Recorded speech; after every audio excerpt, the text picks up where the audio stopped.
Stages in web forms processing. Page framework initialization.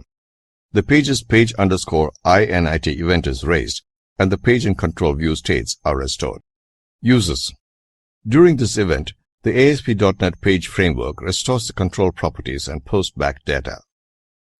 This is the stage in which ASP.NET first creates the page.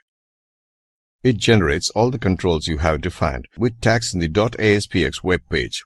In addition, if the page is not being requested for the first time, in other words, if it's a post-back, ASP.NET deserializes the view state information and applies it to all the controls.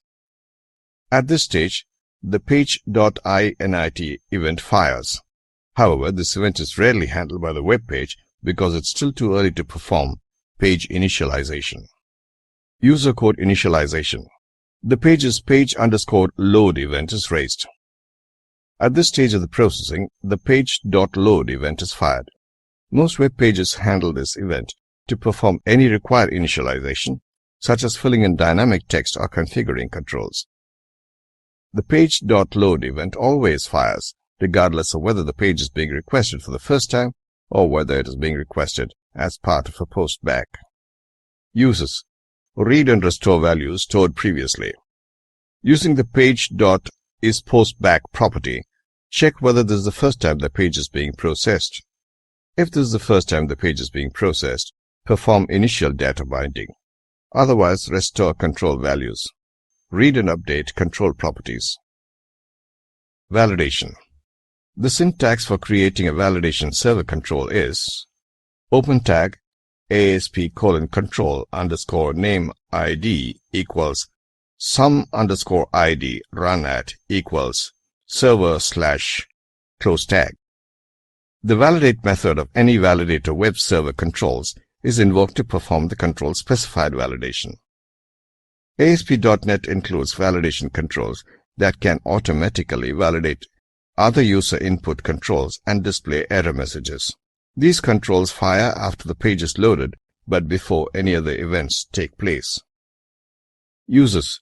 There is no user hook at this stage. You can test the outcome of validation in an event handler. Event handling. The general syntax of an event is private void event name brackets object sender event args e close bracket.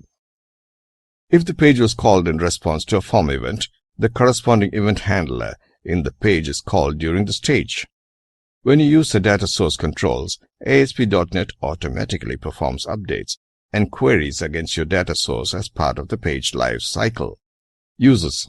Handle the specific event raised. If the page contains types of validation for ASP.NET server controls, manually save the state of page variables that you are maintaining yourself. Check the isValid property of the page or of individual validation controls. Manually save the state of controls dynamically added to the page. Cleanup. The page_unload event is called because the page is finished rendering and is ready to be discarded. At the end of its life cycle, the page is rendered to HTML. After the page has been rendered, the real cleanup begins and the page.unload event is fired.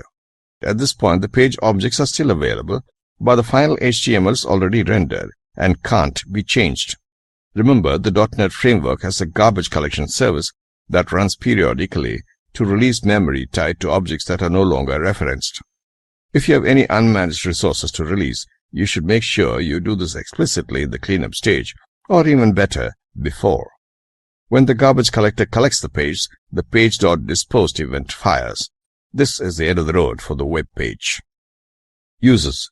Perform final cleanup work, closing files, closing database connections, discarding objects.